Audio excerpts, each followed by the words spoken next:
الحمد لله نحمده ونستعينه ونستغفره ونؤمن به ونتوكل عليه ونعوذ بالله من شرور أنفسنا ومن سيئات أعمالنا من يهده الله فلا مضل له ومن يضلله فلا هادي له وأشهد أن لا إله إلا الله وحده لا شريك له وأشهد أن محمدا عبده ورسوله أرسله بالحق بشيرا ونذيرا أعوذ بالله من الشيطان الرجيم بسم الله الرحمن الرحيم اهدنا الصراط المستقيم صراط الذين أنعمت عليهم غير المغضوب عليهم ولا الضالين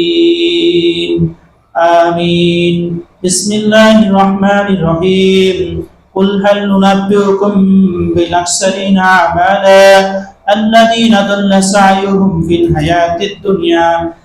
الحياة الدنيا وأحسنهم ضل ضلالا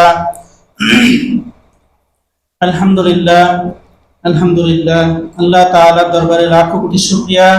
আল্লাহ তাআলা আমাদেরকে পবিত্র রজব মাসের প্রথম জুমাতে মসজিদে এসে আমাদের সকলকে উপস্থিত হওয়ার তৌফিক দান করেছেন। এজন্য আমরা সকলেই আল্লাহ তাআলার শুকরিয়া আদায় করি। আলহামদুলিল্লাহ। দরুদ ও সালাম বর্ষিত হোক নবী করিম সাল্লাল্লাহু আলাইহি ওয়াসাল্লামের উপর। আল্লাহুম্মা সাল্লি আলাইহি আল্লাহুম্মা বারিক আলাইহি। সম্মানিত মুসল্লি, সর্বপ্রথমেই আমি আল্লাহ তাআলার কাছে ফরিয়াদ করতেছি যে আল্লাহ তাআলা আমাদের সকলকে পবিত্র রজব মাসে সকল প্রকার গুনাহ থেকে বেঁচে থাকা তৌফিক দান করো এবং আমাদের সকলকে গোপনে ও প্রকাশ্যে ও গোপনে সকল প্রকার পাপ কাজ থেকে বিরত থাকা তৌফিক দান করো। সকলে বলি আমিন। আল্লাহ তাআলার দরবারে আমি এবং আমরা সকলেই ক্ষমা প্রার্থনা করি, আল্লাহ তাআলার সাহায্য প্রার্থনা করি এবং আল্লাহ তাআলার উপরই ভরসা করি। আল্লাহ তাআলা আমাদের একমাত্র ভরসা। আল্লাহ তাআলার কাছে সবকিছু সাহায্য চাই। আল্লাহ তাআলা আমাদেরকে সাহায্য করবেন এবং সকল প্রকার বিপদ আপদ থেকে হেফাজতে রাখবেন। আল্লাহ তাআলা তৌফিক দান করুন। সকলে বলি আমিন। আল্লাহ তাআলা বলেন, ইয়া আইয়ুহাল্লাযীনা আমানু, হে ঈমানদারগণ, তোমরা সকলেই সকল প্রকার পাপ কাজ থেকে বিরত থাকো এবং অশ্লীলতার ধারে কাছেও যেও না।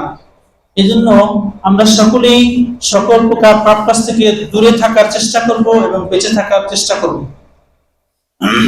পবিত্র রজব মাস আজকে 6 তারিখ আর ইংরেজি 25শে ডিসেম্বর 26শে ডিসেম্বর আর পবিত্র রজব মাসের প্রথম জুমা। পবিত্র রজব মাসের প্রথম জুমা। পবিত্র রজব মাসকে কেন্দ্র করে দেখা যায় যে অনেক মানুষ অনেক বেদাত এবং অনেক না জানা সত্ত্বেও দেখা যায় যে অনেক বেদাত আমলে সম্পৃক্ত হয়ে পড়ে। মানে যেটা আমল কোরআন সুন্নাহ অনুযায়ী না, সেই আমলগুলো কি করে তারা সওয়াবের আশায় করতে থাকে, যা বেদাত।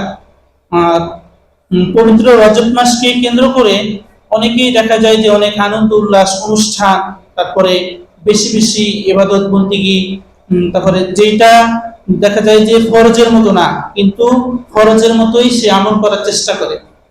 কিছু কিছু মানুষ দেখা যায় যে জানে না সে তো জানেই না, যে জানে না সে আমল করে না। কিন্তু অনেকে জানা সত্ত্বেও দেখা যায় যে আমল করে, কিন্তু ওই আমলটা কোরআন সুন্নাহ অনুযায়ী হয় না। কিন্তু ওই আমলটা জানা সত্ত্বেও করার পরেও সে বেদাতে লিপ্ত হয়।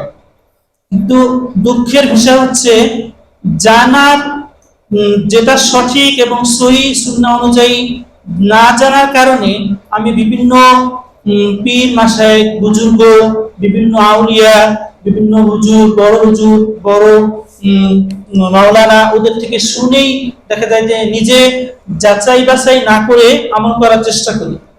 কিন্তু আমল করার পরেও যদি কোনো ব্যক্তি ক্ষতিগ্রস্তের মধ্যে পড়ে, সেটা হচ্ছে সবচেয়ে দুর্ভাগ্যের বিষয়। আমল করে যদি ক্ষতিগ্রস্ত হয় আমল করে যদি কোনো আমল আল্লাহ তাআলার দরবারে কবুল না হয়, সেই ব্যক্তি হচ্ছে সবচেয়ে বেশি ক্ষতিগ্রস্ত।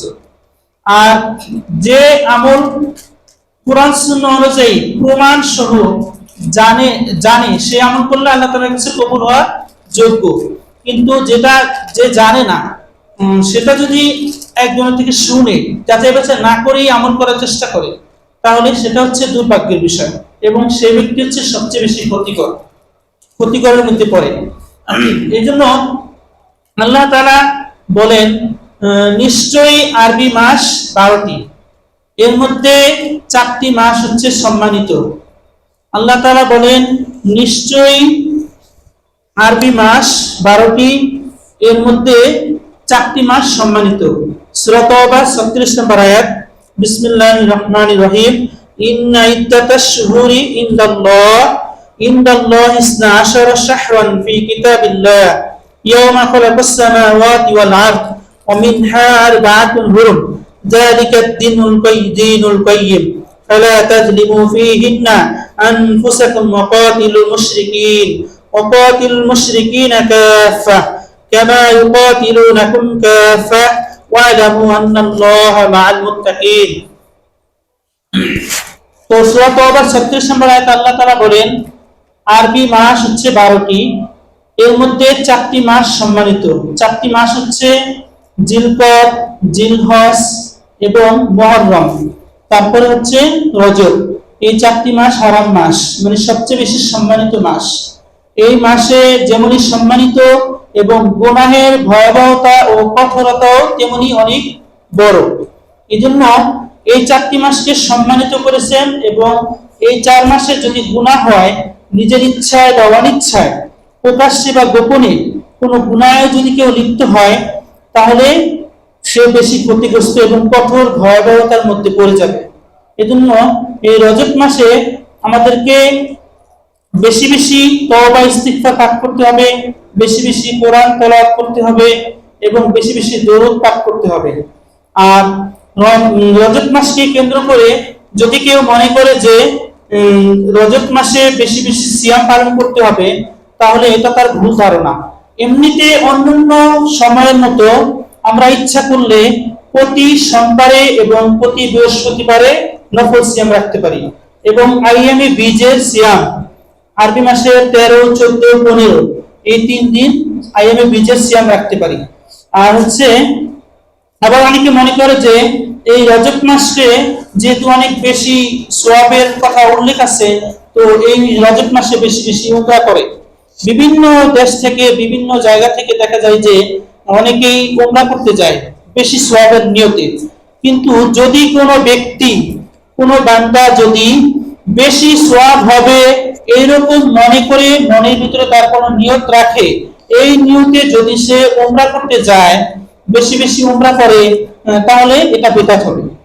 কারণ নবী করিম সাল্লাল্লাহু আলাইহি ওয়াসাল্লাম তার জীবনে 4 বার উমরা করেছেন, কিন্তু কখনোই পুরো মাসে কখনোই তিনি রজব মাসে উমরা করেননি। অন্যান্য সময় উমরা করছেন, কিন্তু রজব মাসে উমরা করেননি। এজন্য এমনি রমজান মাসে, রজব মাসে আমরা উমরা করতে পারবো, কিন্তু মনের ভিতরে যেন ওইরকম নিয়ত না থাকে যে এই রজব মাসে উমরা করলে অনেক বেশি সওয়াব হবে, তাই এই রজব মাসে আমরা উমরা করলাম, এরকম নিয়ত মনে থাকা যাবে না। এমনি নবী করিম সাল্লাল্লাহু আলাইহি ওয়াসাল্লাম বলেছেন যে রমজান মাসে যদি কেউ উমরা করে তাহলে হজের সওয়াব পাওয়া যায়। এবং নবী করিম সাল্লাল্লাহু আলাইহি ওয়াসাল্লাম নিজে বললেন যে আমার সাথে সে উমরা করলো বা হজ করলো, এরকম সওয়াবের কথা বলা আছে হাদিসে। কিন্তু রজব মাসে উমরা করলে বেশি সওয়াব হবে এইরকম কোন হাদিস বা দলিল কোন কথা হাদিসে উল্লেখ নাই। এইজন্য এইরকম মন মানসিক মনের ভিতরে নিয়ত রাখা যাবে না যে রজব মাসে আমাদেরকে উমরা করতে হবে, রজব মাসে উমরা করলে বেশি বেশি সওয়াব হবে, এরকম না।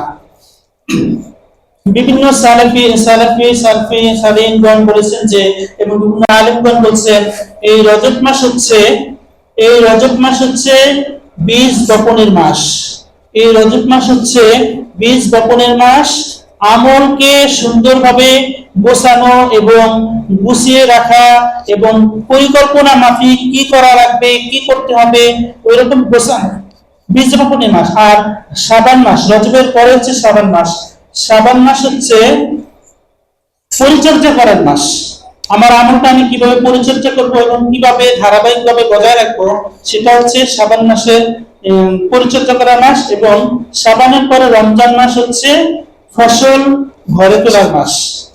তো রজব মাস হচ্ছে বীজ বপনের মাস, রজবের পরে শাবান হচ্ছে পরিচর্যা করার মাস, এবং শাবানের পরে রমজান মাস হচ্ছে ফসল ঘরে তোলার মাস। তো রজব মাসকে কেন্দ্র করে দেখা যায় যে অনেকেই অনেক বেদাত চালু রাখে। তো রজব মাসে কয়েকটি বেদাত সম্পর্কে আমরা জানবো।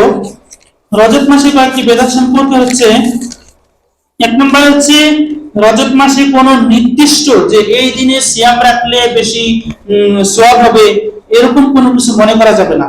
নির্দিষ্ট কোনো সিয়াম নেই, আবার অনেকে আছে যে বেশি বেশি সিয়াম রাখবো রজব মাসে তাহলে বেশি বেশি সওয়াব হবে, এরকম মনে করা যাবে না। যদি এরকম মনে করা হয় তাহলে সেটা হবে বেদাত। আর রজব মাসের 2 নম্বর বেদাত হচ্ছে বেশি বেশি উমরা করা। সেটা আমি আগে বললাম যে মনে কোনো নিয়ত থাকবো না যে বেশি বেশি উমরা করলেই রজব মাসে বেশি সওয়াব পাওয়া যাবে, এরকম মনে নিয়ত রাখা যাবে না, তাহলে বেদাত হবে। তারপরে রজব মাসকে কেন্দ্র করে দেখা যায় যে অনেকেই শবে মেরাজ পালন করে।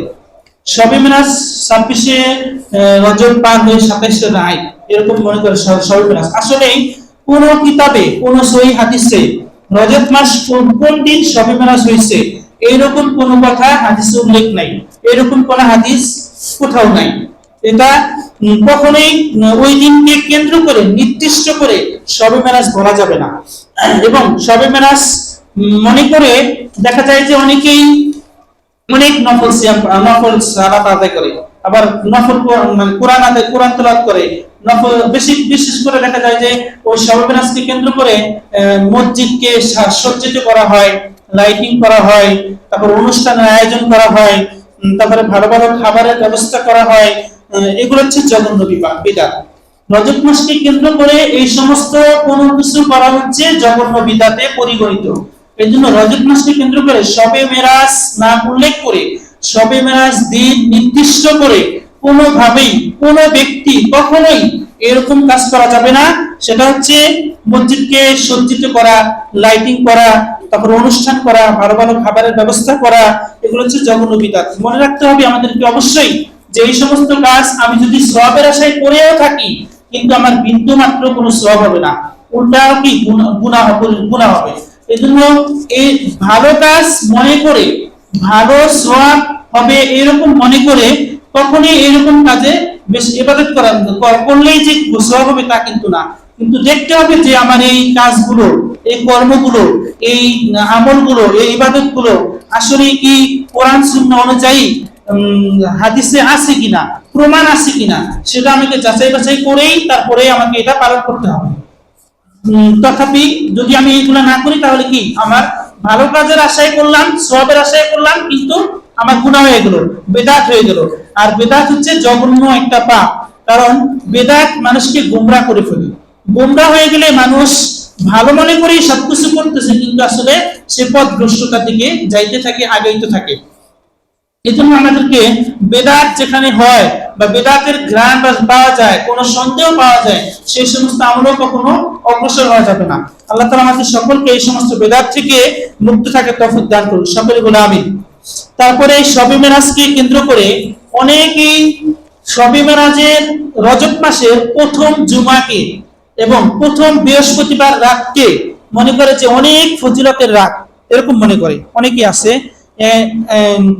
অনেক ফজিলতের রাত মনে করে অনেকে যে সালাতুল রগাইব একটা সালাত আছে, সালাতুল রগাইব নামে একটা সালাত আছে, যে সালাত হাদিসে কখনোই কোনোভাবেই কোনো হাদিসে কোনো দলিলে আসলে প্রমাণ স্বরূপ উল্লেখ নাই। এটা হচ্ছে সম্পূর্ণ মানুষের বানোয়াট একটা দলিল, বানোয়াট হচ্ছে, এটা হচ্ছে একটা বানোয়াট একটা কাহিনী এবং বানোয়াট হাদিস, জাল হাদিস, জয়ীফ হাদিস। সালাতুল রগাইব নামে একটা সালাত পড়ে, সেটা প্রথম জুমাকে কেন্দ্র করে এবং রজব মাসের প্রথম বৃহস্পতিবার বা প্রথম জুমা ওই দিন আদায় করে। সেটা কিভাবে আদায় করে? 2 রাকাত করে 6 সালামে 12 রাকাত আদায় করে। মনে করে কি যে এই সালাতটা আদায় করলে সে তার সমস্ত গুনাহ মাফ হয়ে যায়। তারপরে মনে করে যে এই সালাতটা আদায় করলে সে জান্নাতে যায়। আবার মনে করে যে এই সালাত আদায় করলে সে নবী করিম সাল্লাল্লাহু আলাইহি ওয়াসাল্লামের সাথে জান্নাতে থাকতে পারে, এরকম বিভিন্ন ফজিলত দেওয়া আছে। আসলেই এইটা হচ্ছে পুরোই বানোয়াট একটা কথা। এইরকম আমল করা যাবে না। এরকম আমল কোন হাদিসে, সহিহ হাদিসে কোথাও উল্লেখ নাই যে রজব মাসকে কেন্দ্র করে আমার প্রথম জুমায় সালাতুল রগাইব নামে কোন সালাত করা যাবে, এরকম কোনো কিছু করা যাবে না। আল্লাহ তাআলা আমাদেরকে এই পাপ থেকে বাঁচার তৌফিক দান করুন, সকলে বলে আমিন। তারপরে রজব মাসকে কেন্দ্র করে রজব মাসকে বিশেষ ইবাদতের মাস মনে করা যাবে না। তারপরে নির্দিষ্ট কোনো বাধ্যতামূলক কোনো আমল আছে, রজব মাসে কোনো বাধ্যতামূলক আমল আছে, এরকম কোনো কিছু মনে করা যাবে না। এরকম কোনো কিছু মনে করলেও, মনে ইচ্ছা পোষণ করলেও সেটা বিদআত হবে। এই জন্য এই রজব মাসকে বিশেষ কোনো আমল আছে, বাধ্যতামূলক এই আমলটা করতেই হবে, এরকম কোনো কিছু মনে করা যাবে না। এই জন্য রজব মাসে আমাদের করণীয় হচ্ছে আমরা বেশি বেশি ইস্তেগফার পাঠ করব, সাইয়্যিদের ইস্তেগফার পাঠ করব, তারপরে বেশি বেশি দুরূদ পাঠ করব, তারপরে বেশি বেশি দেখা যায় যে আমরা কোরআন তেলাওয়াত করতে পারি নিজের ইচ্ছায়। সবচেয়ে মূল কথা হচ্ছে রজব মাসে আমাদেরকে ধারাবাহিকভাবে যে আমলগুলো আমাদের সবসময় করা লাগে, ওই আমলগুলো অন্যান্য সময় যেমন দেখা যায় যে ব্যস্ততার কারণে ছুটে যায়, কিন্তু রজব মাসে আমরা একটু বেশি চেষ্টা করব ওই আমলগুলো যেন আমাদের ছুটে না যায়। যেমন ফরজ সালাতগুলো নিয়মিত জামাতের সাথে মসজিদে এসে, পুরুষরা মসজিদে এসে আমল করা, আদায় করা, আর সকাল সন্ধ্যা জিকির আজকার পাঠ করা, এবং বিশেষ করে যে কোনো দিনের একটা যে কোনো সময় আমরা কোরআন তেলাওয়াত করি, যেমন 5 মিনিট 10 মিনিট বা 1 পৃষ্ঠা কোরআন তেলাওয়াত করতে পারি, এইভাবে আমল করতে পারি। কিন্তু নির্দিষ্ট বাধ্যতামূলক এই আমলটা করতে হবে এরকম কোনো কিছু মনে করা যাবে না। তারপরে রজব মাসে দেখা যায় যে আমাদেরকে বেশি বেশি আল্লাহ ভীতি হতে হবে, গোপনে প্রকাশ্যে যেমন পাপ যেন না হয় সেই রকম পাপ থেকে আমাদেরকে বিরত থাকতে হবে। কারণ রজব মাসে যেরকম একটা আমল করলে অন্যান্য সব মাসের চাইতে বেশি সওয়াব হয়, এটা হাদিসে আছে, কিন্তু যে আবার এই মাসে যেহেতু এটা সম্মানিত মাস, এই জন্য এই মাসে কোনো পাপ হয়ে গেলে বা পাপ করলেও গুনাহের মাত্রাটাও, গুনাহের ভয়াবহতা বেশি হয়। এই জন্য এই মাসে আমাদেরকে অবশ্যই বেশি বেশি বেঁচে থাকতে হবে সকল প্রকার গুনাহ থেকে, সকল প্রকার গোপনীয় প্রকাশ্য গুনাহ থেকে এবং পাপ কাজ থেকে। এটা হচ্ছে বেদাত সম্পর্কে বললাম। আর রজব মাসে আমাদেরকে করণীয় কিছু আমল হচ্ছে, সেটা তো বললাম, সেটা হচ্ছে করণীয় আমল 5 ওয়াক্ত সালাত সময় মতো আদায় করা, বেশি বেশি কোরআন তেলাওয়াত করা, নফল সালাত ও নফল সিয়াম আদায় করা, তারপরে তওবা ও ইস্তিগফার বেশি বেশি পরিমাণে পড়া, গুনাহ ত্যাগের দৃঢ় সংকল্প করা। আমার দ্বারা যেন কোনো গুনাহ না হয়, এরকম দৃঢ় সংকল্প আমরা মন থেকে প্রতিজ্ঞা করব যে আমার দ্বারা যেন কোনো গুনাহ না হয়। তারপরে রমজানের প্রস্তুতি গ্রহণ করা। রমজানের প্রস্তুতি গ্রহণ করা বলতে রমজানে বেশি বেশি কোরআন তেলাওয়াত করতে হবে। এই অনুযায়ী আমি যদি মনে একটা নিয়ত করি যে এই রজব মাস থেকে আমি শুরু করি, রজব, শাবান, রমজান, রমজানের আগে 2 মাস বাকি থাকে, তো এই রজবে আমরা দেখবো, চেষ্টা করবো যে কোরআন তেলাওয়াত কিভাবে শেখা যায়, কোরআন তেলাওয়াত কিভাবে অর্জন করা যায়, কোরআন কোথায় শেখানো হয়। যে একটা জিনিস জানলে আপনারা খুশি হবেন যে আমাদের এখানে এই মসজিদে সকালে এবং রাত্রে কোরআন তেলাওয়াত শেখানো হয়। কোরআন শেখার একটা ব্যবস্থা আছে।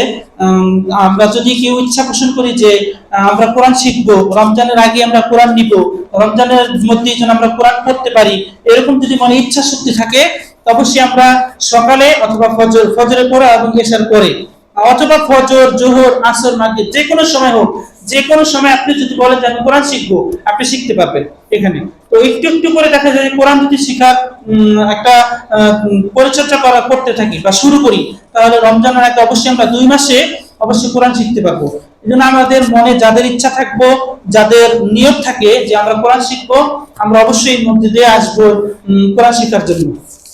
তারপরে এই রজব মাসে দেখা যায় যে নবী করিম সাল্লাল্লাহু আলাইহি ওয়াসাল্লাম বলেছেন যে রজব মাসে এমন কিছু আমল যদি কেউ যুক্ত করলো যে সেটা কোরআন এবং হাদিসের সাথে কোনো সম্পৃক্ত না, আমার সকল উম্মত জান্নাতি। কিন্তু যারা অস্বীকার করে বলতে কিছু কিছু সহিহ আমল আছে, কিন্তু কিছু কিছু এমনি বানোয়াট আমল, কিন্তু কোনো সহিহ হাদিসের সাথে, কোরআনের সাথে কোনো মিল নাই, সেটা করতেছে, এরকম যেন না হয়।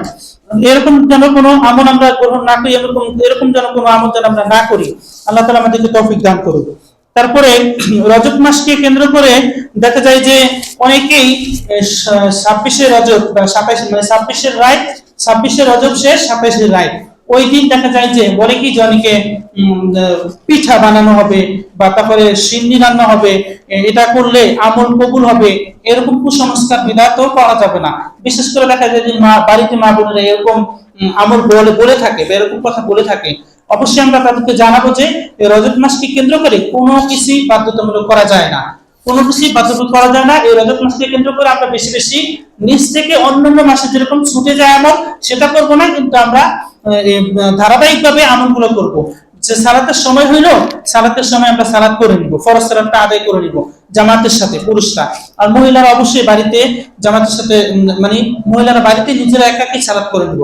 তো একটা বিষয় একজন মুসলিম আমার কাছে জানতে চেয়েছিল যে এই সালাত মাসবুকের সালাত আর হচ্ছে বাড়িতে যদি মহিলারা সালাত করে তাহলে কিভাবে সালাত করবে, আর বাড়িতে বা অন্য কোথাও দেখা যায় যে পুরুষরা সালাত করলো একাকী ভাবে, জামাত পাইলো না, তখন সে একাকী ভাবে কিভাবে সালাত আদায় করবে, এই সম্পর্কে জানতে চেয়েছিল। সেটা আমি বলি এখানে, সেটা হচ্ছে বাড়িতে যদি মহিলারা সালাত করে, যেহেতু যে মহিলারা হয়তো বা কোথাও কোথাও জুমুয়ার দিন মসজিদে গিয়ে জুমুয়ার সালাতটা জামাতের সাথে আদায় করতে পারে, কিন্তু বাড়িতে যখন যে সালাত করে তখন কি সে একামত দিয়ে সালাত আদায় করবো কিনা, এরকম এরকম কথা বলছে। তো বাড়িতে দেখা যায় যে মহিলারা বিশেষ করে বেশিরভাগই একাকী সালাত আদায় করে, কিন্তু একাকী সালাত আদায় করলো আমরা পুরুষরা অনেকে জানি না, মহিলারা তো মনে হয় অনেকে জানেই না। বেশিরভাগ পুরুষরাও, পুরুষদের ক্ষেত্রে এবং মহিলাদের ক্ষেত্রে দুই ক্ষেত্রেই প্রযোজ্য। সেটা হচ্ছে আমি যখন জামাতের সাথে সালাত আদায় করব, তখন তো জামাতের সাথে আমি সালাত আদায় করলামই, কিন্তু জামাতের সাথে আমি সালাত আদায় পাইলাম না, মানে জামাত পাইলাম না, তখন আমার একাকী সালাত কিভাবে করতে হবে? একাকী সালাত করতে হবে একামত দিয়েই। দেখা যায় যে আযান হয়ে গেছে, একামত জামাত হয়ে গেছে মসজিদে, এখন আমি কিভাবে সালাত করব? যে কোনো একটা জায়গায় বা বাড়িতে আমি একাকী একামত দিয়েই সালাত আদায় করব। কারণ হচ্ছে একামত দিয়ে সালাত আদায় করলে মসজিদে যখন আমি একাকী একামত দিয়ে সালাত আদায় করলাম একটা ফাঁকা জায়গাতে, পরে আবার আরেক ভাই আসলো, পরে আবার আরেক ভাই আসার পর দেখলো যে একটা ভাই সালাত আদায় করতেছে, যদি ওই ভাই জানে যে সে একাকী জামাত মানে ফরজ সালাত আদায় করতেছে, তাহলে সে তার সাথে মানে জামাতের সাথে লিপ্ত হইতে পারবো, যুক্ত হইতে পারবো। তাইলে কি সে তারাও কি জামাতের সব পায়া গেল। আর যদি ও যে ভাই পরে আসলো, প্রথমে একাকে এক ভাই আসলো, জামাত একাকে একই সালাত আদায় করতেছে, একামত দিল না, এমনি সালাত আদায় করতেছে, কিন্তু সেই জায়গাটা সালাতটা শুদ্ধ হইল না। আর যদি সে একামত দিয়ে সালাত আদায় করে, তাহলে আরেকজন যদি পরে আসে তার সাথে আবার সংযুক্ত হইল, তাহলে জামাতের সবটা তারা পাবে। এরকম বাড়িতেও মহিলারা জামাত মানে একামত দিয়ে সালাত করার উদ্দেশ্য হচ্ছে যে আমি একাকী যদি একামত দিয়ে সালাত আদায় করি, তাহলে দেখা যাচ্ছে আমি একাই যে সালাতে দাঁড়াইলাম তা কিন্তু না, বিভিন্ন জিনরাও আমার সাথে মানে জামাতে সংযুক্ত হইল। এই জন্য সবসময় যখন একাকে সালাত আদায় করব, মানে জামাত ফরজ সালাত গুলো, তখন আমরা একামত দিয়ে আদায় করব, তাইলে অন্য কেউ আসলে আমার সাথে যদি সংযুক্ত হয় তাহলে কি জামাতের সবটা পায় গেল। এমনি ভাবে বাড়িতেও মহিলারা যদি সালাত আদায় করে, তাহলে মহিলারাও একামত দিয়েই সালাত আদায় করবে। আর যদি দেখা যায় যে পুরুষ এবং মহিলা যেমন স্বামী স্ত্রী দুজনে সালাত আদায় করব, তখন সেক্ষেত্রে কি করব? তখন সেক্ষেত্রে পুরুষই একামত দিব এবং মহিলা পিছনে দাঁড়াইবো। যদিও স্বামী স্ত্রী, তাইলে তারা মহিলারা পিছনে দাঁড়াইবো এবং পুরুষ সামনে দাঁড়াইবো। সামনে দাঁড়ান পুরুষ মানুষই সে একামত দিব, একামত দিয়েই তারপরে সালাত আদায় করবো, মহিলারা একামত দিব না। আর যদি মহিলারা একাই সালাত আদায় করে, মহিলারা নিজেরা একাই একামত দিয়ে সালাত আদায় করবে, তাহলে তার সাথে কি অন্যান্য জিনরাও মানে অংশীদার হইল, তারপরে তারাও কি জামাতের একটা সওয়াব পাইবে। আর হচ্ছে দেখা যায় যে জামাতের সময় হয়েছে, যেমন ধরেন আসরের সালাতের জামাতের সময় হয় আমাদের এখানে, এখানে না মানে সবসময় আসর সালাতের সময় হচ্ছে 2:53 বা 54 আসর ওয়াক্ত হয়ে যায়, 2:53 অথবা 54 আসর হয়ে যায়। দেখা যায় যে এমনি সালাত অনেক দেরি করে পড়া হয়, যেমন 4টা বাজে বা 4:15 অনেক দেরি। এখন আমার একটা কোনো কাজ আছে, বা জরুরি একটা প্রয়োজন আছে, আমি সেই ক্ষেত্রে কি করব? সেই ক্ষেত্রে দেখা যায় যে আমরা যদি কোথাও যাওয়ার জন্য বের হইতে প্রস্তুতি নেই, তাহলে তখনই আজান, যেহেতু আসরের সময় হয়ে গেছে, তখনই আমরা বাড়িতে পুরুষরা যে কোনো একদিন আজান দিব। আজান দেওয়ার পরে আমরা পুরুষ মহিলা মানে স্বামী স্ত্রী দুজনে জামাতের সাথে সালাত আদায় করে তারপরে বেরোবো। কারণ জামাতের সময় হয়ে গেছে, এখন মানে ওয়াক্তের সালাতের ওয়াক্তের সময় হয়ে গেছে, কিন্তু মসজিদে জামাত অনেক দেরিতে। এখন আমাদের তো মসজিদে জামাতের অপেক্ষা করলে দেখা যায় যে আমার অনেক দেরি হয়ে যাবে, বা আমার অনেকটা ক্ষতি হয়ে যাবে, বা আমার সমস্যা হতে পারে। এই জন্য আমরা দুজনে ওইখানে পুরুষ আজান দিয়ে একামত দিয়ে দুইজনে স্বামী স্ত্রী দুজনে জামাতবদ্ধভাবে সালাত আদায় করতে পারবো। এটা অনেকেই জানে না। তো আমরা সবাই বুঝলাম যে জামাতের সময় হয়ে গেলে যদি কোনো প্রয়োজন থাকে তাহলে আমরা আজান একামত দিয়ে সালাত আদায় করতে পারবো। তারপরে মাসবুকের সালাত। মাসবুকের সালাত অনেকেই জানে না। মাসবুক কি? মাসবুক কি আসলে এই মাসবুকের সালাত কি? মাসবুক হচ্ছে জামাতের সাথে সালাত আদায় করার পরে যখন দেখা যায় জামাতবদ্ধভাবে সালাত আদায় হইতেছে, জামাত চলতেছে, সালাতের জামাত চলতেছে, কিন্তু অনেকেই পরে আসে। পরে আসার পরে 1 রাকাত বা 2 রাকাত অথবা 3 রাকাত বা 4 রাকাত সালাত পায় না।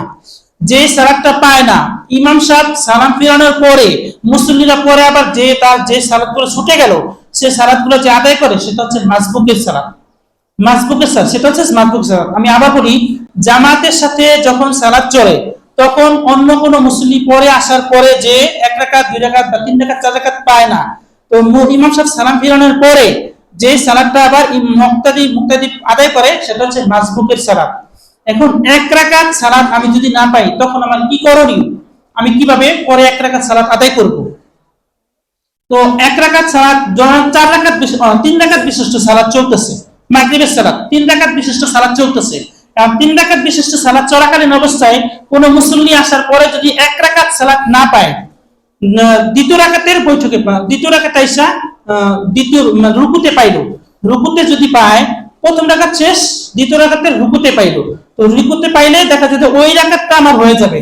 যে কোনো সালাতের, যে কোনো জামাতের সালাতে রুকু পাইলেই ওই রাকাতটা হয়ে যায়। রুকুতে আমার অন্ততপক্ষে একবার সুবহান রাব্বিয়াল আযীম এটা করতে যদি পারি আমি, তাহলে আমার ওই রাকাতটা হয়ে যাবে। তো যদি কোনো মুসল্লি আসার পরে দেখা যায় যে, আমার কথা অবশ্যই সবাই গুরুত্ব সহকারে শুনবেন, সেটা হচ্ছে রুকুতে আসার পরে যদি দেখা যায় যে কোনো মুসল্লি আসলো, আসার পরে দেখা যাইতেছে যে একজন ব্যক্তি আয়েশা দেখলো রুকুতে পাইছি আমি, 1 রাকাত পাইনি, দ্বিতীয় রাকাতে রুকুতে পাইছি, আয়েশা সে রুকুতেই শামিল হবে। রুকুতে শামিল হতে সে রুকু পাইলো, সিজদাও পাইলো, দ্বিতীয় রাকাতে দ্বিতীয় রাকাতের বৈঠকে বসলো। আমি যদি মাগরিবের 3 রাকাতের কথা বলতেছি, মাগরিবের 3 রাকাত সালাত চলাকালীন অবস্থায় যদি কোনো মুক্তাদি আসার পরে দেখা যায় যে দ্বিতীয় রাকাতের রুকুতে আইসা আমি সালাত পাইলাম, তো এবং রুকু দিলাম, সিজদা দিলাম, বসলাম, তো আমার 1 রাকাত হয়ে গেছে। এটা হচ্ছে ওই মুক্তাদির মাসবুক ব্যক্তির প্রথম রাকাত।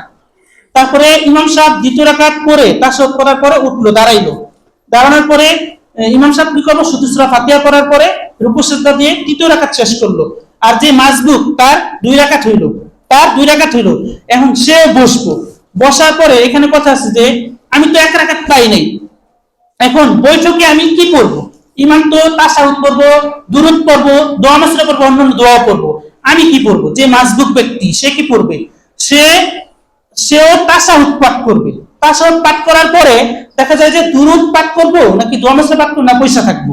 এখন কথা হচ্ছে আমি তাশাহুদ পাঠ করবো ঠিকই, অন্যান্য দোয়াগুলো দুরূদ এবং দোয়া মাসরা পাঠ করার জন্য পাঠ করতে হবে। কারণ হচ্ছে যদি আমি পাঠ না করি অন্তত দুরূদ পাঠ করবো, দুরূদ পাঠ করার পরে বসে থাকবো। এখন কথা হলো যদি আমি বসে থাকি, দেখা যায় যে আমরা বিভিন্ন সালাতে অনেক কিছু পড়ার পরেও শয়তান আমাদেরকে ওয়াসওয়াসা দেয়, কিন্তু আর যদি কিছু পাঠ করি তাহলে আমার মনোযোগ থাকে, যদি আমি অর্থ বুঝি বা একটা ধারাবাহিকতা বুঝি, তাহলে আমার শয়তানের ওয়াসওয়াসা দিতে পারে না, খুব কম হয়, শয়তানের ওয়াসওয়াসা কম হয়। এই জন্য যে ব্যক্তি মাসবুক থাকবো, শেষ বৈঠকে ইমাম তাশাহুদ, দুরূদ, দোয়া মাসরা পাঠ করবো, কিন্তু মাসবুক ব্যক্তি শুধু তাশাহুদ পাঠ করে বসে থাকবো না, মাসবুক ব্যক্তিও তাশাহুদ পাঠ করবো, দুরূদ পাঠ করবো, দোয়া মাসরা পাঠ করবো। এটা বাধ্যতামূলক না, শয়তানের ওয়াসওয়াসা থেকে বেঁচে থাকার জন্য, কিন্তু তাশাহুদ এবং দুরূদ পাঠ করা বাধ্যতামূলক, সেটা পাঠ করতে হইব। আবার অনেকে দেখা যায় যে ইমাম সালাম ফিরায় ফেলাইছে, ইমামের সালাত শেষ, সালাম ফিরাইছে, সালাম একদিকে ফিরাইছে, ডান পাশে ফিরাইছে, যে মাসবুক ব্যক্তি সে ইমামের সালামের শব্দ শুনেই দাঁড়ায় গেছে, তখন তার সালাত পুরোটাই বাতিল। কারণ আমরা যারা জামাতের সাথে দলবদ্ধ আছি এবং শরীক আছি, প্রথম থেকেই ইমাম দুনো পাশে সালাম ফিরানোর পরে কি আমরা সালাম না ফিরানো পর্যন্ত কি আমরা উঠতে পারি না। এমনি ভাবে মাসবুক যে ব্যক্তি মাসবুক, যে সেও কি করব, ইমাম সালাম ফিরানো শেষ হইব তারপরে তার উঠতে হবে। তারপরে উঠলে তো এক রাকাত যেতে পাইনি, তারপরে উঠতে হবে। আর উঠে তখন আমাকে কি পড়তে হবে আবার? তো আমি তো এক রাকাত পাইনি, তখন আমার কি পড়তে হইব? তো যে ব্যক্তি এক রাকাত পাইলো না, সে প্রথম রাকাত পড়ার জন্য দাঁড়াবে। দাঁড়ানোর পরে সূরা ফাতিহা পাঠ করবে। আমি যে আসার পরে প্রথম রাকাত, ওই হলো আমার প্রথম রাকাত, আর ইমাম সাহেবের এসে তৃতীয় রাকাত, আমার এসে দ্বিতীয় রাকাত। তার মানে প্রথম রাকাতে আর দ্বিতীয় রাকাতে সূরার সাথে সূরা মিলানো কথা ছিল। তো আমার প্রথম রাকাত দ্বিতীয় রাকাত হয়ে গেছে। আর আমি যে রাকাত পাই নাই, সেই রাকাত আমি শুধু সূরা ফাতিহা পড়বো নাকি অন্য কোনো সূরা পাঠ করবো? তো আমার কথা হচ্ছে যে সূরা ফাতিহা আমি পাঠ করবো, এটা তো বাধ্যতামূলক। আর অন্য সূরা পাঠ করবো কি করবো না, কারণ আপনি যদি মনে চায় অন্য সূরা পাঠ করতে পারবেন, আর যদি না করেন তাহলে কোনো সমস্যা নেই। কারণ আমার প্রথম রাকাত দ্বিতীয় রাকাত হয়ে গেছে, তৃতীয় রাকাতে শুধু সূরা ফাতিহা পড়ার কথা ছিল, এই জন্য আমি তৃতীয় রাকাতে শুধু সূরা ফাতিহা পাঠ করবো, অথবা যদি আমি চাই অন্য কোনো একটা সূরা পড়তে পারবো, এখানে না পড়লে কোনো সমস্যা নেই। তো সূরা ফাতিহার পর অন্য একটা সূরা পরে রুকু সিজদা দিয়ে পরে বসে পড়বো। তো এখানে মাগরিবের সালাতে তিন রাকাতে দুইটা বৈঠক, যারা শুরু থেকে তাদের দুইটা বৈঠক, আর যে ব্যক্তি এক রাকাত পাইলো না তার তিনটা বৈঠক হইতে হইব। তারপরে সে শেষে তাশাহুদ, দুরুদ, দোয়া মাসরা পড়ে সালাম ফিরে তারপরে তার সালাত শেষ করবো। আর যে দুই রাকাত পাইলো না, মাগরিবের সালাত যে দুই রাকাত পাইলো না, শেষ বৈঠকে আইসা পাওয়ার পরে শেষ রাকাতে পাইলো, শেষের রাকাতে। তো শেষের রাকাতে ইমাম সাহেব শুধু সূরা ফাতিহা পড়তেছে, আমার প্রথম রাকাত, আর ইমাম সাহেব হলো শেষের রাকাত। তো ইমাম সাহেব শুধু সূরা ফাতিহা পাঠ করে রুকু সিজদা দিল, বসলো। আমিও ইমামের সাথে রুকু সিজদা দিয়ে বসলাম। ইমাম সাহেব তাশাহুদ, দুরুদ, দোয়া মাসরা অন্যান্য দোয়া পড়লো, আমিও তাশাহুদ, দুরুদ, দোয়া মাসরা অন্যান্য দোয়া পড়বো। পরপর ইমাম যখন সালাম ফিরাইবো তখন আমি দাঁড়াবো। আমার এক রাকাত হইলো, আর তখন আমি দাঁড়াবো। দাঁড়ানোর পরে আমি সূরা ফাতিহা পাঠ করবো। সূরা ফাতিহা পাঠ করে আরেকটা সূরা পাঠ করবো, কারণ তো ওটা হচ্ছে আমার দ্বিতীয় রাকাত।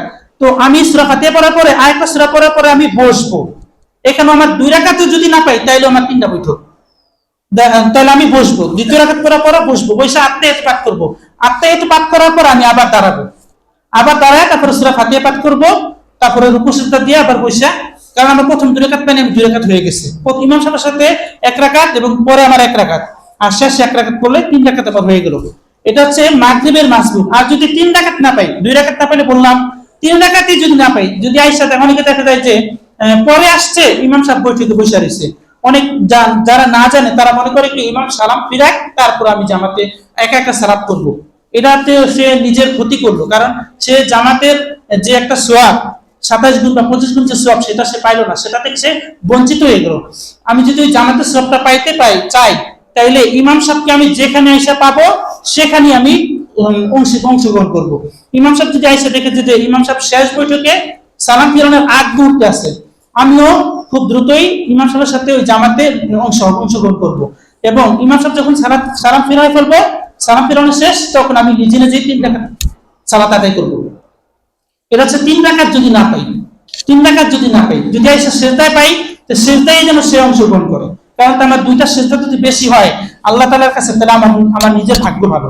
এই জন্য যেখানে এসে অংশ পাবো আমি সেখানে অংশগ্রহণ করবো। বৈঠকে পাইলে বৈঠকেই করবো, সিজদায় পাইলে সিজদায় অংশগ্রহণ করবো, চেষ্টা করবো। তো মাগরিবের 3 রাকাত মাসবুক কিভাবে আদায় করতে হবে এটা আমরা অবশ্যই বুঝলাম। তারপরে যদি কেউ না বুঝি, আমরা অবশ্যই পরে আমরা জিজ্ঞাসা করবো, যে বোঝার জন্য চেষ্টা করবো, জানার জন্য চেষ্টা করবো। এবার 4 রাকাত মাসবুক কিভাবে পড়বো? 4 রাকাত মাসবুকের ক্ষেত্রে আমাকে করণীয় হচ্ছে, প্রথম রাকাত যদি না পাই, 3 রাকাত মাসবুক যেরকম বলছিলাম যে প্রথম রাকাত না পাইলে কি করতে হবে সেটাই। আর 2 রাকাত যদি না পাই, তাহলে ওই 2 রাকাত আমি পড়ে, দেখা যায় যে জোহরের সালাত 4 রাকাত, আসরের সালাত 4 রাকাত, তারপরে মাগরিব ইশার সালাত 4 রাকাত, এই 3 ওয়াক্তের সালাত হচ্ছে 4 রাকাত। মাসবুক যদি আমি না পাই, তো ওই মাসবুকে ধরলাম 2 রাকাত আমি না পাইনি, আয়েশা তৃতীয় রাকাতে বৈঠকে পাইছি, বা তৃতীয় রাকাতে শুরুতে পাইছি, আমি 2 রাকাত পাইনি। 2 রাকাত না পাইলে তো ইমামের সাথে 2 রাকাত আমি পড়বো, ওই 2 রাকাত হচ্ছে আমার প্রথম 2 রাকাত। আর পরে আমি আবার ইমামের সালাম ফিরানো হয়ে গেলে তারপর আমি 2 রাকাত নিজে পড়ে দেবো। সূরা ফাতিহার সাথে অন্য সূরা পড়লেও পারবো, না পড়লে সমস্যা নেই। এটা হচ্ছে 2 রাকাতের মাসবুক। এবার যদি 3 রাকাত মাসবুক না পাই, 4 রাকাত সালাত বিশিষ্ট সালাতে 4 রাকাত বিশিষ্ট সালাতে যদি আমি 3 রাকাত সালাত না পাই, তাহলে সেখানে আমার কি করণীয়? তো শেষের রাকাতে আমি পাইলাম, 4 রাকাত বিশিষ্ট সালাতে আমি শেষের রাকাতে পাইলাম, শেষের রাকাতে আমি ইমামের সাথে পড়লাম, এখন আমার আরো 3 রাকাত কিভাবে পড়তে হবে? তো ইমাম যখন সালাম ফিরানো হয়ে যাইব, তখন আমি দাঁড়াবো, সালাম ফিরাবো না, তখন আমি দাঁড়াবো। দাঁড়ানোর পরে তো তখন আমি দাঁড়াবো, দাঁড়ালে প্রথম রাকাত আমার হয়ে গেছে, ইমামের হচ্ছে শেষের রাকাত, আমার হচ্ছে প্রথম রাকাত। তো আমি দ্বিতীয় রাকাতের জন্য দাঁড়াবো, দ্বিতীয় রাকাতের জন্য দাঁড়ায় আরেকটা কথা আছে, সেটা হচ্ছে অনেকে বলতে পারেন যে যখন মাসবুক হয়, মাসবুক ব্যক্তি তখন কি তার ইমামের সালাম ফিরানোর পরে যদি কোনো ব্যক্তি আবার তার সালাত পুরা করার জন্য দাঁড়ায়, তখন সে সানা পড়বো কিনা, এর একটা প্রশ্ন। যখন সে সানা পড়বো কিনা, তখন আর তার সানা পড়া লাগবে না, কারণ সানা পড়ার শুরুটা ওই তাকবীরে তাহরিমার সময় চলে গেছে। তো আমার নিজের একা কি সানা পড়া দরকার নেই, সানা পড়া লাগবে না। তাহলে তৃতীয় রাকাতের জন্য 3 রাকাত যদি না পাই, তাহলে আমার দ্বিতীয় রাকাতের জন্য দাঁড়াবো, দাঁড়ানোর পরে সূরা ফাতিহা পড়ার পরে আরেকটা সূরা আমি পড়বো, আরেকটা সূরা পরে রুকু সিজদা দিয়ে বসবো, রুকু সিজদা দিয়ে আমি বসবো, তাহলে আমার 2 রাকাত হইলো। ইমামের সাথে 1 রাকাত, পরে আমি নিজে পড়লাম 1 রাকাত, তাহলে আমার 2 রাকাত হইলো। তারপরে আরো 2 রাকাত আমি কিভাবে করবো? শুধু আত্তাহিয়াতু করার পরে আমি দাঁড়াবো, দাঁড়ানোর পরে সূরা ফাতিহা পড়বো, সূরা ফাতিহা পড়ার পরে অন্য কোনো সূরা পড়া লাগবে না, রুকু সিজদা দিয়ে আমার তৃতীয় রাকাত শেষ, তখন আর বসবো না। তৃতীয় রাকাত শেষ করলাম, পরে চতুর্থ রাকাতের জন্য আমি আবার সূরা ফাতিহা পড়বো, পরে রুকু সিজদা দিয়ে একবার চতুর্থ রাকাত শেষ করে আমি বসবো। বসার পরে তাশাহুদ, তারপরে দুরূদ ইব্রাহিম, তারপর দোয়া মাসরা পরে সালাম ফিরে আমি সালাতটা শেষ করব। এটা হচ্ছে মাসবুকের মাসবুকের নিয়ম। মাসবুক আমরা এভাবে করব। এবার যদি সালাতের ভিতরে কোনো ভুল হয়, অনেকে আমরা জানি না, সালাতের ভিতরে যদি কখনো ভুল হয়, নিজের ইচ্ছায় বা অনিচ্ছায়, বা মনে আছে বা মনে নাই, সন্দেহ হইতেছে, আমি কি 3 রাকাত করলাম না 4 রাকাত করলাম, নাকি আমি 3টা সিজদা দিলাম না 2টা সিজদা দিলাম না 1টা সিজদা দিলাম, অনেক ধরনের শয়তানের ওয়াসওয়াসা দিতেই পারে, শয়তানের ওয়াসওয়াসা হয়ে থাকে আমাদের মধ্যে। এখন এইরকম সমস্যাগুলো দূর করার জন্য আমরা অবশ্যই সাহসিকতা দেব, সাহসিকতা দিলে সালাত শুদ্ধ হয়ে যাবে। সাহসিকতা আমরা কিভাবে দিব? সাহসিকতা দেওয়ার সঠিক নিয়ম হচ্ছে, আমাদের এমনি হানাফি মাযহাব অনুযায়ী অনেকে বলে যে সাহসিকতা দেয় শেষ বৈঠকে গিয়ে তাশাহুদ পাঠ করে একদিকে সালাম ফিরায়, তারপরে 2টা সিজদা দেয়, তারপর আবার বসে আপনি একটু দুরূদ দোয়া মাসরা পড়ে। আসলে এইটার চাইতে সবচেয়ে সহিহ এবং হাদিসের কাছাকাছি, প্রমাণের কাছাকাছি হচ্ছে সঠিক নিয়ম হচ্ছে কিভাবে আমরা সাহসিকতা দিব। সেটা হচ্ছে আমি বলি, সেটা হচ্ছে আমরা আমার সালাত যদি আমি মনে হয় যেন আমার সাহসিকতা দিতে হবে, এরকম যদি মনে হয়, তাহলে শেষ বৈঠকে সালাম ফিরানোর আগে তাশাহুদ, দুরূদ, দোয়া মাসরা পাঠ করা হয়ে গেল, দোয়া মাসরা পর অন্যান্য দোয়া পড়লাম আমি, দোয়া পড়ার পরে তারপরে আমরা কি করব? আল্লাহু আকবার বলে 2 বার সিজদা দিব, আল্লাহু আকবার বলে 2 বার সিজদা দিব, 2 বার সিজদা দেওয়ার পরে আমি বসবো, বসার পরে ডান দিকে একবার সালাম ফিরাবো, বাম দিকে সালাম ফিরাবো, আমার সালাত শুদ্ধ। এটা হচ্ছে সাহসিকতার নিয়ম, সঠিক সাহসিকতার নিয়ম। আমি আবার বলি, যদি সালাতে আমাদের ভুল হয়, তখন সেক্ষেত্রে আমরা সাহসিকতা কিভাবে দিব? সাহসিকতা দেওয়ার সঠিক এবং সহিহ নিয়ম হচ্ছে, সালাত আমার সম্পূর্ণ শেষ, সালাম ফেরানোর আগে আমি একেবারে শেষ বৈঠকে আমি সালাম ফেরানোর আগে 2টা সিজদা দিব, আল্লাহু আকবার বলে 2টা সিজদা দিব, 2টা সিজদা দিয়ে আবার বসবো, বসার পরে আমার আর কিছু করতে হইব না, একেবারে সালাম ফিরাই ফেলবো। এটাই সাহসিকতা। এখন সাহসিকতা আমি মানে সালাতের ভিতরে আমি দেই নাই, মনে নেই, আমার ভুল হয়ে গেছে, মনে নেই, কিন্তু সালাম ফিরানোর পরে মনে পড়ছে যে আমার তো সাহসিকতা দরকার ছিল, বা আপনার মনে নাই, অন্যান্য মুক্তাদিরা বলতেছে যে হুজুর অথবা 3 রাকাত পড়েছেন বা 4 রাকাত পড়েছেন অথবা 5 রাকাত পড়েছেন, বা সেটা এমন বা কোনো একটা ভুলের কথা বলতেছে মুসল্লিরা, তখন আপনি কি করবেন? তখন কি আবার ফিরে সালাত করবেন? আবার কি সালাত শুরু থেকে করা লাগবে? না, আবার সালাত শুরু থেকে করা দরকার নেই। তখন আমি সাহসিকতা কিভাবে দেব? যদি মনে করেন 3 রাকাত পড়ছে, সালাম ফিরায় ফেলেছে, আমার মনে নাই, ইমামের মনে নাই, বা মুক্তাদিদের মনে আছে, মুক্তাদি তো আসে যে সাহসিকতা দিব সালাত শেষ হইব, এরকম আছে, মুক্তাদিরা মনে করছে, কিন্তু ইমাম সাহেব কি সাহসিকতা দেয় নাই। তো সালাম ফিরানোর পরে মুক্তাদিরা বলতেছে যে ইমাম সাহেব আপনি তো 3 রাকাত পড়েছেন, তখন আমি কিভাবে সাহসিকতা দেব? তখন আমরা আবার সবাই দাঁড়াবো, সব মুসল্লিদেরকে নিয়ে দাঁড়াবো, দাঁড়ানোর পরে যেহেতু 3 রাকাত হচ্ছে, 1 রাকাত বাকি ছিল, 4 রাকাত পড়া হয়নি, 1 রাকাত আমরা পড়বো, শেষের রাকাতটা আমরা পড়বো। পড়ার পরেই আল্লাহু আকবার পরে শেষ রাকাতটা পড়বো। পড়ার পরে আত্মাহিয়াতুদ দুরূদ দোয়া মাসুরা পড়বো। পড়ার পরে তারপরে ওই যে বললাম 2টা সিজদা দিব, আল্লাহু আকবার পরে 2টা সিজদা দিয়ে বসে তারপরে সালাম ফিরে। এটা এইভাবে শাহসুদ্দার নিয়ে। আবার যে সম্পূর্ণ সালাত পুরোটা পড়তে হবে এরকম না। শাহসুদ্দার সঠিক নিয়ম হচ্ছে এটাই আমাদের জানতে হবে, এটাই আমাদেরকে আমল করতে হবে। এবার বেতের সম্পর্কে কিছু একটা কথা বেতের সম্পর্কে বলি, সেটা হচ্ছে বেতের সালাত কিভাবে আদায় করব। অনেকেই দেখা যায় যে সালাফি মতাদর্শ আমল করে, আবার অনেকে দেখা যায় যে আহলে হাদিস নীতিকে দাবি করে, কিন্তু আসলে সঠিক নিয়মটা হচ্ছে বেতের সালাতটা কিভাবে আদায় করব। যদি আমি 3 রাকাত সালাত আদায় করি, যদি আমি 3 রাকাত বেতের আদায় করি, 3 রাকাত বেতের আদায় করার ক্ষেত্রে আমাকে 3 রাকাত একসাথে পড়তে হবে। আর যদি আমি 2 রাকাত এবং 1 রাকাত পড়ি, তাহলে 2 রাকাত আগে পড়তে হবে, তারপরে 1 রাকাত পড়তে হবে। আর 3 রাকাত কিভাবে পড়বো আমরা? মাগরিবের মতো? আসলে কিন্তু তা না। মাগরিবের সালাতে কি করে? মাগরিবের সালাতে 2 রাকাত পড়ার পরে বসার পরে তারপরে 1 রাকাত পড়ার জন্য দাঁড়ায়, তারপরে সালাত মাগরিবেরটা আদায় করে। কিন্তু বেতের সালাতটা আদায় করতে হবে 2 রাকাত পড়ার পরে, কোনো বৈঠক না।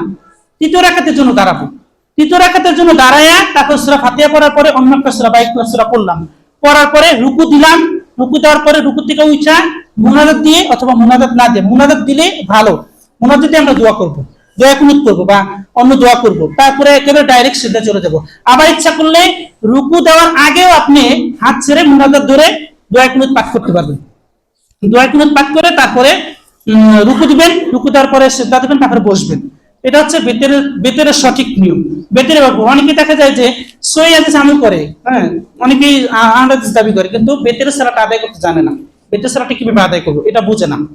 তো বেতের সালাত কিভাবে আদায় করতে সেটা আমরা জানলাম। আল্লাহ তাআলা আমাদের সকলকে সঠিক দিন বোঝার এবং আমল করার তৌফিক দান করুন। ওয়া আখিরু দাওয়ানা আলহামদুলিল্লাহি রাব্বিল আলামিন। আল্লাহুম্মা সাল্লি আলা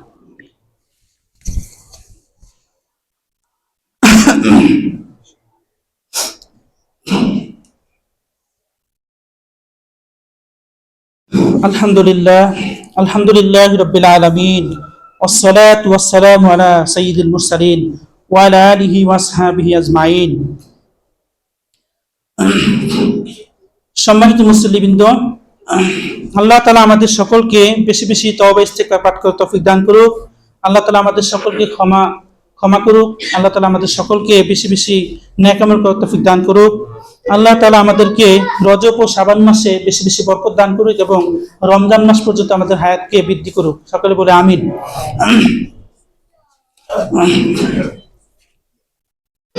ইন্নাল্লাহা ইয়া আইয়ুহাল্লাযীনা আমানু সাল্লু আলাইহি ওয়া সাল্লিমু তাসলিমা। আল্লাহুম্মা সাল্লি আলা মুহাম্মাদ ওয়া আলা আলি মুহাম্মাদ কামা সাল্লাইতা আলা ইব্রাহিম ওয়া আলা আলি ইব্রাহিম ইন্নাকা হামিদুম মাজিদ। আল্লাহুম্মা বারিক আলা মুহাম্মাদ ওয়া আলা আলি মুহাম্মাদ কামা বারাকতা আলা ইব্রাহিম ওয়া আলা আলি ইব্রাহিম ইন্নাকা হামিদুম মাজিদ। রব্বানা আতিনা ফিদ দুনিয়া হাসানাতাও ওয়া ফিল আখিরাতি হাসানাতাও ওয়া কিনা আযাবান নার। ربنا ظلمنا أنفسنا وإن لم تغفر لنا وترحمنا لنكونن من الخاسرين. ربنا تقبل منا إنك أنت السميع العليم. ربنا واجعلنا مسلمين لك ومن ذريتنا أمة مسلمة لك وارنا مناسكنا وتب علينا إنك أنت التواب الرحيم. رب ارحمهما كما ربياني صغيرا. আল্লাহ তাআলা আমাদেরকে সুন্নাহর পথে চলার এবং সুন্নাত অনুযায়ী জীবনকে পরিচালিত করার তৌফিক দান করুন। হে আল্লাহ, আপনি আমাদের সকলের গুনাহ মাফ করুন। হে আল্লাহ, আপনি আমাদের সকলকে ক্ষমা করুন। আমাদের অন্তরকে পরিশুদ্ধ করে দিন। বিদআত ত্যাগ করার, বিদআত থেকে বেঁচে থাকার তৌফিক দান করুন এবং সুন্নাত পথে চলার তৌফিক দান করুন। ইন্নাল্লাহা ইয়ামুরু বিল আদলি ওয়াল ইহসান ওয়া ইতাই যিল কুরবা ওয়া ইয়ানহা আনিল ফাহশাই ওয়া আনিল মুনকারি ওয়াল বাগই ইয়াইযুকুম লাআল্লাকুম তাযাক্কারুন। ফাযকুরুনি আযকুরুকুম ওয়াশকুরুনি ওয়া লা তাকফুরুন। আকিমিস সালাহ।